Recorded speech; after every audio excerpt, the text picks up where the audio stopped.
So a new application for you today on the Domino. Stay tuned. All right, Sedge.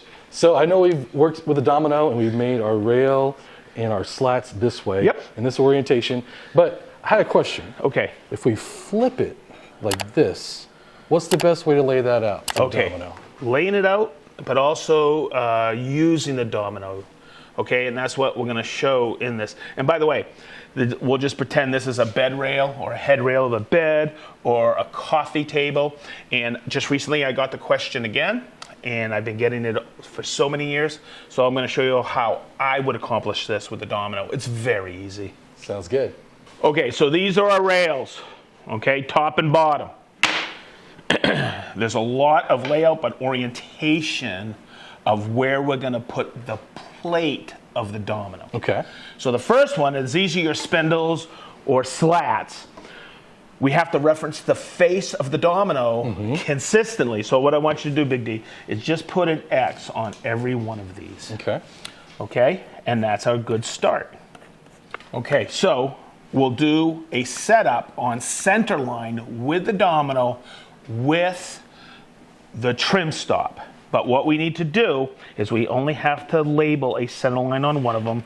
So I'm just going to take my self-centering jig here, and I'll get a quick center line here so we can see it.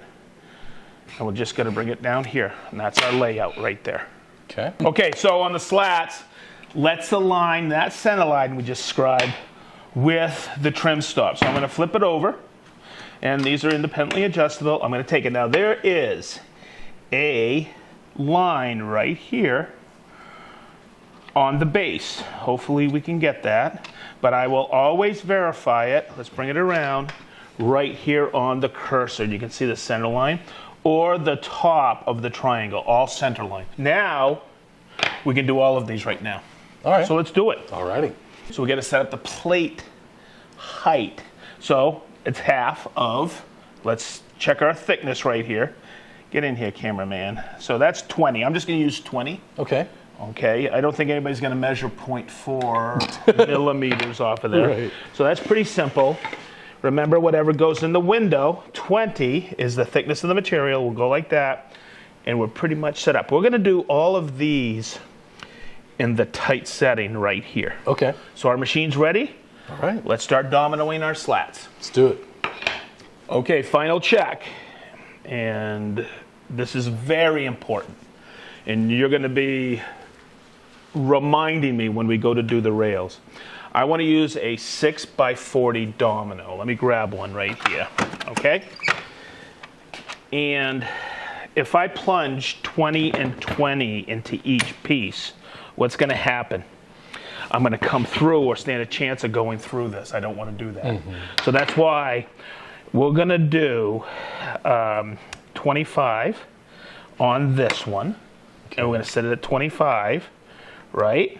And then on here, we'll do 15. So remind me, we got to reset the plunge depth to 15. Okay. We put the number 6 domino on here. So we'll put it on, and we're ready to go. Now, here's the reason I had you put an X on all these slats. Because you'll see when I do the first one, I'm going to plunge in here.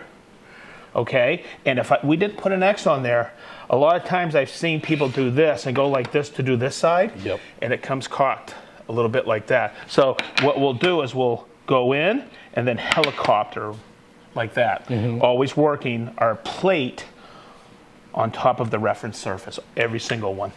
Perfect.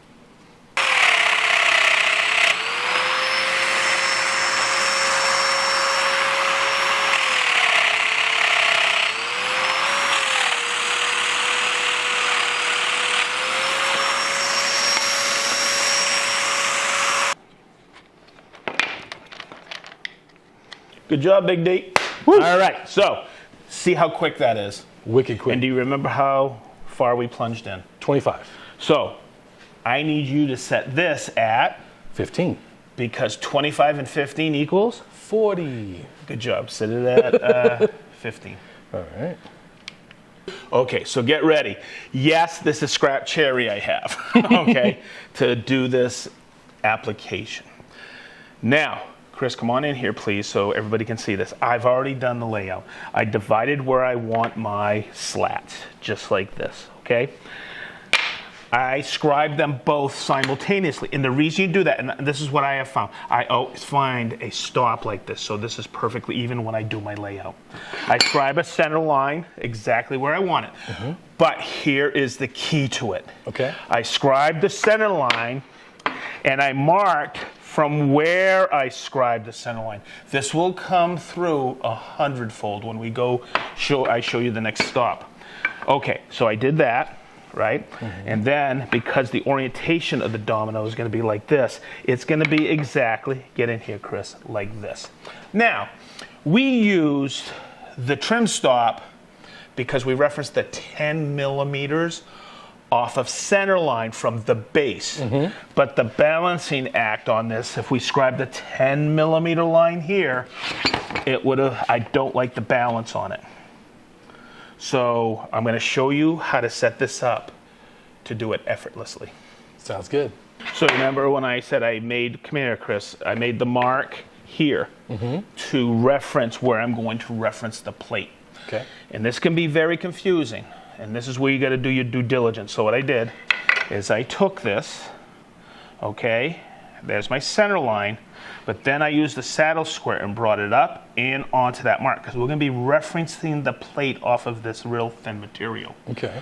Okay. Then we got to think about it. There's my X, and we're going to reference this one, and we have to have it. See how it's all going to line up, and we transfer those lines over here. Mm-hmm.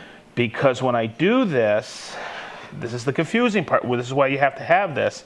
I'm going to be taking it like this and orientating it here to go here. Okay. Okay, so do your due diligence in doing your layout because you want to sandwich this. If I didn't put this here, there's a good chance I might have just got all discombobulated and gone here. Oh, okay. And it would have been way offset. Okay, so now we got to set the plate height to reference this line, the center line, with the plate laying on this. So I don't like to do it with the motor attached. It's a lot simpler, so I'm just going to pop it off, okay? And remember, this right here is the center line, remember? Mm-hmm. It's milled. So I'm going to take it like this, bring it in, and hopefully you can see this, and I'm going to lock it in right on the center line. See that right there? Oh, wow. Boom. Okay, I want to explain this one more time to you, okay? So it's not so confusing.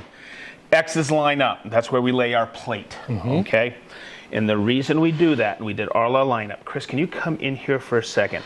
Our spindles are sandwiched in between here like this. And I'm just going to bring this out just like this. Okay, now, I need to put a domino in this way and this way. All right? But to do this, to access this, I'm going to go from this side. There's my X. And if you noticed, if we did it like that, look how they offset the lines. Oh, wow. So you always have to pay attention where the X is and where you're putting your domino.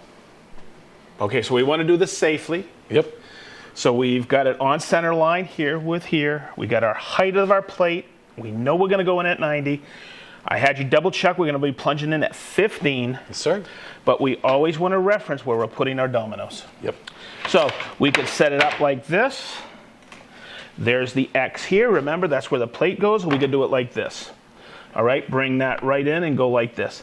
There's some, that feels pretty good, but I want to do this a little safer. So what I like to do is get a stop like this, and I want to make a bigger platform.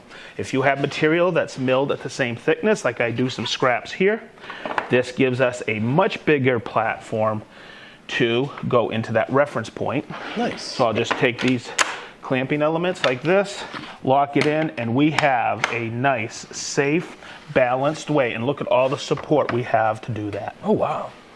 All right, Sedge, we got these tight. Oh, Big D, thanks. I almost forgot.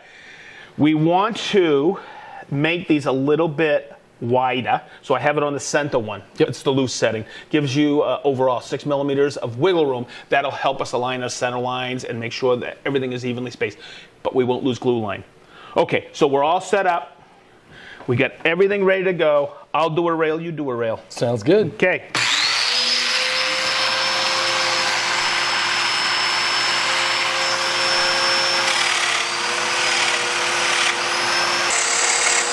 Okay, you're gonna do the last mortises, Big D, so I'm gonna leave it up to you. No, okay, so remember, these are X's. Look how the lines line up perfect.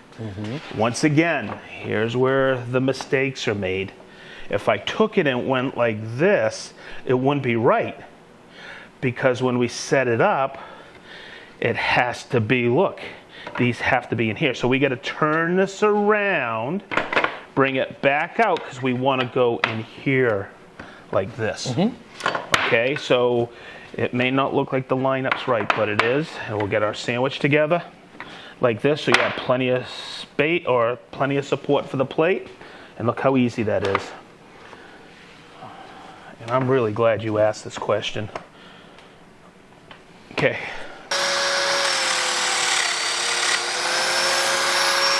Okay, Big D, great job. Now, one of the things I did with these is you're gonna notice there's an X here in the front of the rail, and see all the X's here, here, here. So align your X with there. Boom. Boom. And you see how you have that little bit of wiggle room in there? Yep. Okay, so here we go. Whew. So there's our X, X, and X. You can see it's all about layout, right? So let's put it together. We'll start with you there. Okay. Oh, oopsie. And we'll do it like that. Okay, now just nice and gentle. You don't want to rush it. Okay. Okay, you want it American, not Russian. Hey. Whoop, whoop, whoop, whoop, whoop, whoop. And look at that. Big D, Hey now. does that answer your question? Absolutely. And hopefully, everybody who's tuning in right now, you ask the questions, we're going to deliver. There you go. And like we always say from the SedgeTool shop, Be positive. stay sharp, wicked sharp.